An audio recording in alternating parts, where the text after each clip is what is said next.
Okay, guys and ladies, I'm back with a bunch of DC horror, as you can see here. But this video is really about the top five. I saw a few videos over the weekend about the top five covers of all time, and I racked my brains for quite some time, and I could not do it. I just cannot pick the top five cover of all time. So I decided to break it down to some subcategories, like top five Neal Adams DC Horror. That's about as sub as you can be. But in my hands here is House of Mystery 179. As you can see, it's a gorgeous copy. Definitely not an easy copy to find in this condition. DC horrors are very tough to find in good condition. And they are quite fun to read. One thing about the horror genre, for those that are not familiar with them, unlike the superheroes title, which have a continuity of the storyline like a soap opera, horror genre tend to be like a short episode of the Twilight Zone. So you have, like every issue you may have 2 to 3 very short story, sometimes 6 to 10 pages long, but that's it. They're just very short stories. So it's a different kind of read. Not It might not fit for many people that like to read long, complex storyline, but it's fun to read, and the art inside is pretty good.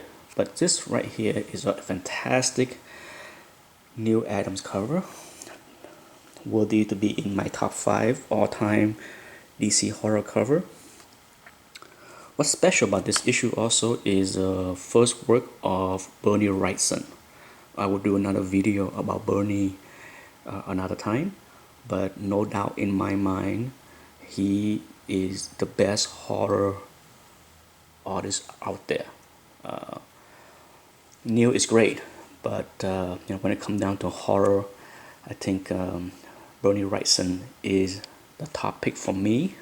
So this book right here is his contain a very short story that was written by Marv Wolfman and drew by Bernie Wrightson. And if you don't know, Marv Wolfman is also very prolific in writing horror. I think a lot of people associate him with the Teen Titans with George Perez, but he did a lot of the Tomb of Dracula stuff and many horror. What's funny about this book is, as you can see here, is a little short story by Bernie Wrightson. As you can see his style from the very beginning is very distinctive. It's hard not to recognize Bernie Wrightson. It just fits so well, just like Joe Kubert fit the grittiness of the war genre. Bernie Wrightson is just fantastic with the horror book. Here is the next story. Now, we often talk about great authors, and many of them sometimes can be the best inker. For example, Bernie Wrightson is one of those guys that need to do his own inking. His style of drawing are so difficult to ink that it's hard for somebody else. Now, this is the last story of this issue, and let me show you the art. You probably can guess who the artist is, but as you can see, the inking is quite weak and definitely make the art appear very weak. It's not a good fit. If you haven't figured it out yet, The artist for this page is Neal Adams, and the inker is Joe Orlando. No doubt, the first time I read this book, I didn't recognize Neal Adams' work. It took me a few minutes before I go back to this page to see the credit, and I was quite surprised at how different his art can be. Maybe the inker was trying to, I don't know, make it more similar to other horror artists, but anyhow, definitely not one of Neal Adams' best suited inker right there. The next one is The Witching Hour number 13. This is a simply stunning Neal Adams cover. I love this. Witching Hour have a lot of good covers. I think issue number 14 also have a beautiful cover, but for now I had to choose one, and I picked this one. It's beautiful. And one thing about many of the DC horror book is the artist Gray Morrow.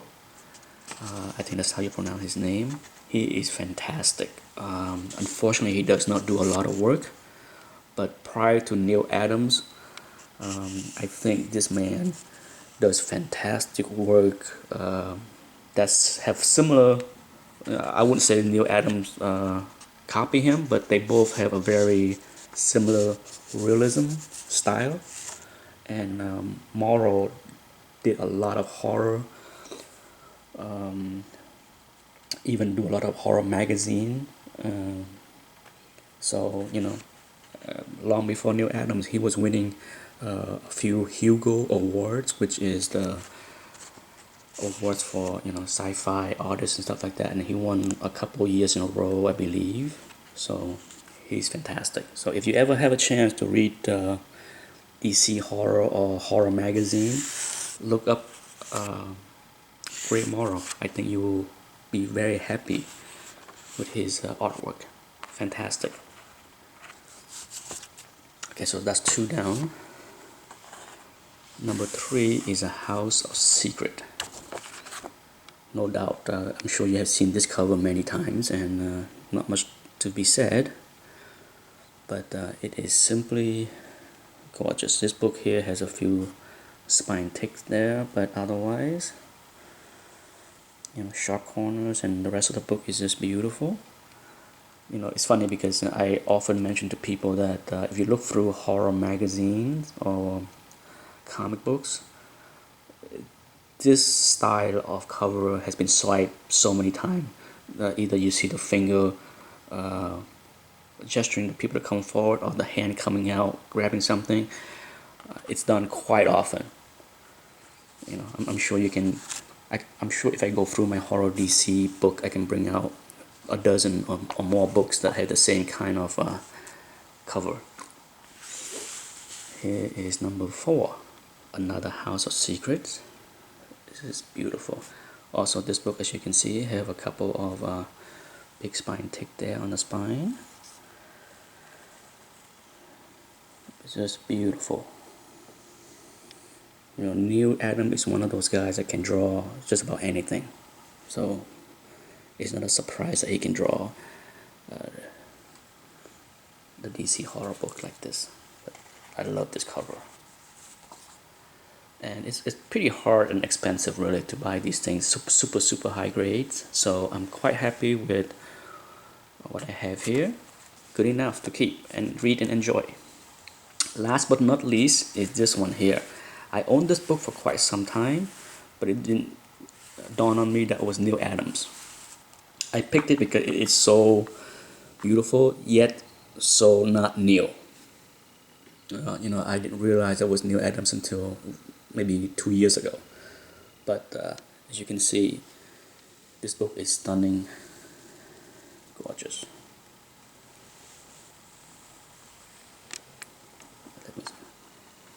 And the purple color, this book is just super nice.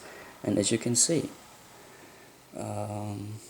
it's hard to recognize it's Neal Adams' work. Whatever style he was doing, I believe it was mostly pencils, and then I think they deliberately, or he deliberately, didn't ink it. So they used various different technique to create this cover, and as a result, it looked great. But it's almost hard to recognize Neal style of this cover. But because of that, I pick it out as the top 5 DC Neal Adams cover. Anyhow, thanks for watching the video, and hopefully I will come back with top 5 of something other subcategory.